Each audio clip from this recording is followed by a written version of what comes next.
తెలుసుకోవాలి. దానికి సంబంధించి వారం ముందు నుంచే ప్రయత్నాలు చేయాలి. ఇదంతా ఒకప్పుడు. ఇప్పుడు ట్రెండ్ మారింది. ఒక్క క్లిక్తో సమస్యలు చెప్పుకోవచ్చు. అదేలా అనుకుంటున్నారా? ఈ స్టోరీ చూడండి.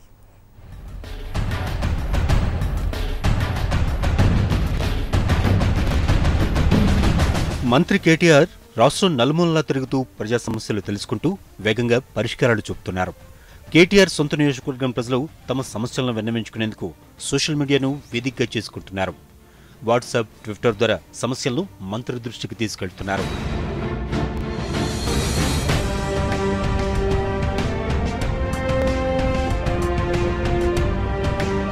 ఫోటో లేదా వీడియో తీసి సమస్యను కేటీఆర్ దృష్టికి తీసుకువెళ్తున్నారు సిరిసిల్ల నియోజకవర్గ ప్రజలు. ఐటీ మినిస్టర్గా ఉన్న కేటీఆర్ సొంత నియోజకవర్గ ప్రజలు టెక్నాలజీని ఇలా వాడుకోవడంతో సంథింగ్ స్పెషల్గా మారింది. అటు కేటీఆర్ కూడా ఎప్పటికప్పుడు సమస్యలు తెలుసుకుని పరిష్కార మార్గాలు చూపుతున్నారు.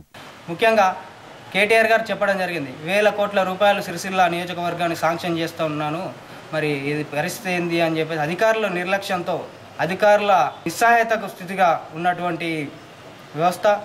ఈ వ్యవస్థలో కేటీఆర్ గారు ఒక చిన్న అతను ఉన్న హోదాకు వాట్సాప్ మెసేజ్ అనేది ఒక చిన్నది, దానికి స్పందించి నేరుగా తనే వచ్చి ప్రజా సమస్యలను తెలుసుకోవడం జరిగింది. ఇది చాలా శుభ పరిణామము. మేము చాలా ఆనందిస్తూ ఉన్నాం. ఇటీవల ఈదురుగాలుల కారణంగా సిరిసిల్ల నియోజకవర్గంలో చాలా సమస్యలు తిష్టవేశాయి.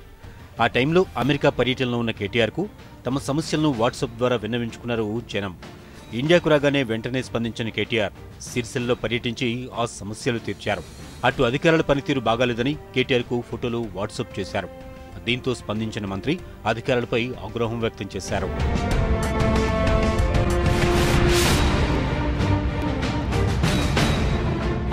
ఆర్థిక సమస్యలు తాళలేక ఆత్మహత్య చేసుకుంటున్నానని ఓ వ్యక్తి కేటీఆర్కు వాయిస్ మెసేజ్ను పంపి అజ్ఞాతంలోకి వెళ్లాడు. వెంటనే స్పందించిన మంత్రి కేటీఆర్ పోలీసులకు సమాచారాన్ని అందించారు. ఇలా తమ సమస్యలపై రోజు ప్రజలు రిపోర్ట్ చేస్తున్నారు. మంత్రి పర్యటించినప్పుడు తమ సమస్యలు విన్నవించుకుంటామని కాకుండా టెక్నాలజీని వాడుకుంటూ సమస్యలను ఈజీగా తీర్చేసుకుంటున్నారు సిరిసిల్ల నియోజకవర్గ ప్రజలు.